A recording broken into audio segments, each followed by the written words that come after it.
2025-26 സാമ്പത്തിക വർഷത്തേക്കുള്ള കേന്ദ്ര ബജറ്റ് ധനമന്ത്രി നിർമ്മല സീതാരാമൻ ശനിയാഴ്ച അവതരിപ്പിക്കും. ബജറ്റ് പ്രതീക്ഷകളുമായി വിവിധ മേഖലകളിലെ വിദഗ്ധർ ചേരുന്നു.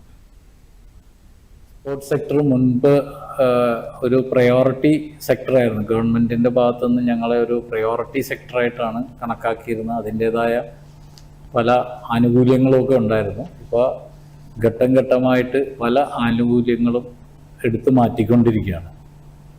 ഇപ്പോൾ ഈ സെക്ടറിൽ തന്നെ ഇപ്പോൾ ഇൻട്രസ്റ്റ് സബ്വെൻഷനൊക്കെ ഉണ്ടായിരുന്നു പാക്കിംഗ് ക്രെഡിറ്റിന്. അതൊക്കെ ഏതാണ്ട് നിലച്ച മട്ടമാണ്. കൂടാതെ ഞങ്ങളെ സംബന്ധിച്ച് ഇപ്പോൾ ഇവിടെ റോ മെറ്റീരിയലിന് കടുത്ത ഷോർട്ടേജ് ഉണ്ട്. ഉള്ള റോ മെറ്റീരിയൽ തന്നെ ഇവിടെ നിന്ന് കയറ്റി അയക്കുമ്പോൾ ഇപ്പോൾ പ്രത്യേകിച്ച് അമേരിക്കയിലൊക്കെ ആണെങ്കിൽ പുതിയ CVD എന്ന് പറഞ്ഞ പുതിയൊരു ഡ്യൂട്ടി ഇൻട്രൊഡ്യൂസ് ചെയ്തിട്ടുണ്ട്.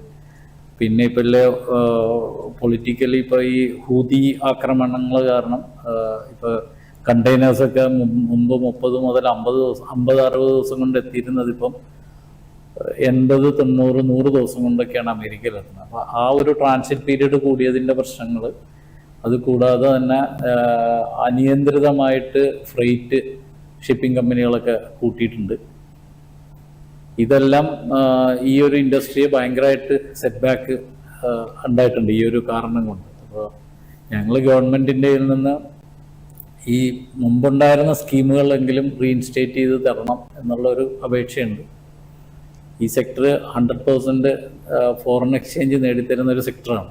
ഗവൺമെൻറ്റിനെ സംബന്ധിച്ച് ഫോറിൻ എക്സ്ചേഞ്ച് നേടിത്തരുന്ന ഒരു സെക്ടറാണ്. അപ്പോൾ അതിൻ്റേതായ ഒരു പ്രയോറിറ്റി ഇനിയും കിട്ടണമെന്നാണ് ഞങ്ങളുടെ ഒരു ആഗ്രഹവും അപേക്ഷയും.